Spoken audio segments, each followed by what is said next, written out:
Bonjour, c'est Gilles du site boursicoté.com. Voici l'analyse technique matières premières pour cette journée du jeudi 3 octobre 2013.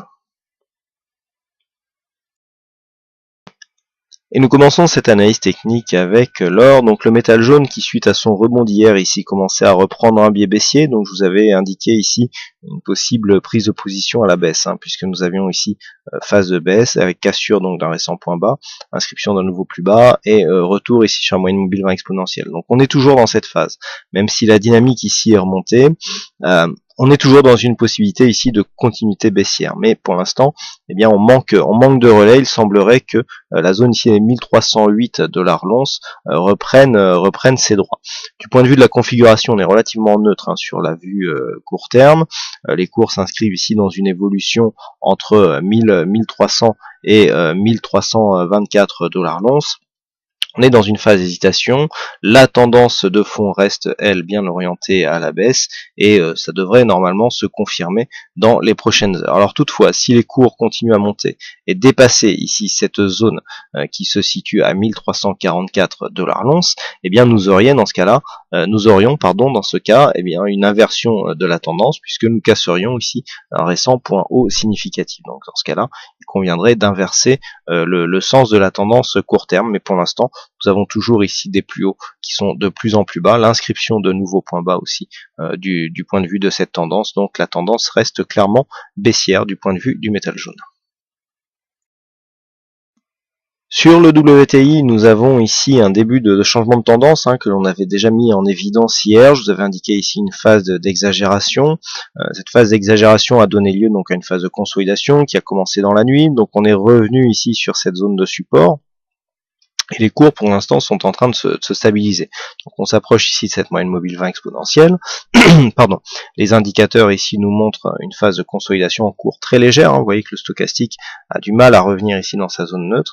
Mais pour l'instant nous sommes dans une dynamique donc de consolidation très court terme, mais qui se fait au sein d'un mouvement qui sent bon quand même le retournement, puisque nous avons sur cette phase ici la cassure de ce point haut, enfin de ces deux points hauts significatifs, donc contact appuyé avec la bande de Bollinger supérieure, retour ici sur une zone de support clairement identifiée. Pour l'instant cette zone tient, donc tant que l'on reste ici dans cette zone, on peut très bien continuer et valider la poursuite de ce mouvement haussier par une cassure de la zone des 104,58 $ le baril, qui je le rappelle est une zone majeure du point de vue des placements de support et résistance moyen-long terme.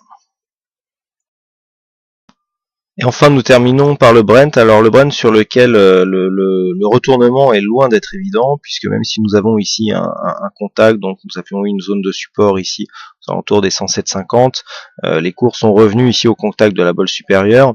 Ce qu'il manque, c'est vraiment la cassure d'un récent point haut significatif. On voit bien ici sur cette zone, on a du mal à venir marquer un contact appuyé avec la zone des 110 $ le baril, qui correspond pourtant à une zone de résistance intéressante et surtout importante. Elle a déjà été zone de support. Bon, on avait beaucoup moins de tendance depuis la sortie de cette tendance haussière donc sur le Brent. Là, les cours sont en phase de stabilisation.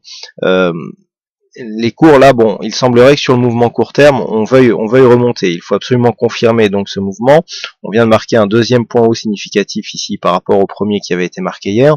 Donc du point de vue de la dynamique directe ici, directe court terme, on va dire, c'est relativement bien orienté. On peut d'ailleurs tracer ici une zone de support oblique qui nous confirmera le fait que cette tendance effectivement soit plutôt bien orientée. On est sur un trend ici assez puissant. Maintenant il faut absolument confirmer. Ce qui est par contre plutôt gênant, c'est que on n'arrive pas ici sur cette dynamique directe à marquer une phase de surachat stochastique ici, mais d'une manière très légère, alors que le MACD est déjà en train de se retourner avec une forte amplitude, ce qui pourrait donc provoquer une cassure ici de cette zone. Alors bon, tout n'est pas perdu.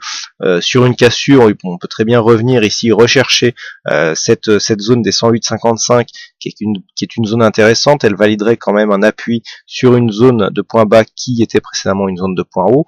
Donc Tant que l'on ne dépasse pas ici cette zone des 108,50, rien n'est perdu pour une poursuite de cette tendance haussière. Par contre, suite à ce contact, il faudra absolument retrouver une dynamique qui nous permette de casser ici cette zone de point haut significative qui se trouve à 110 $ le baril. Par contre, sur une cassure de cette zone, eh bien, on validerait un possible retour donc sur cette zone intermédiaire ici des 107,50 et pourquoi pas en extension un retour sur les 106,60 $ le baril. Voilà ce que nous pouvons dire donc sur cette analyse technique matière première. Il ne me reste plus qu'à vous souhaiter à toutes et à tous une bonne soirée, bonne chance dans vos prochains trades et on se retrouve donc dès demain pour d'autres analyses techniques en vidéo. Bonsoir à tous.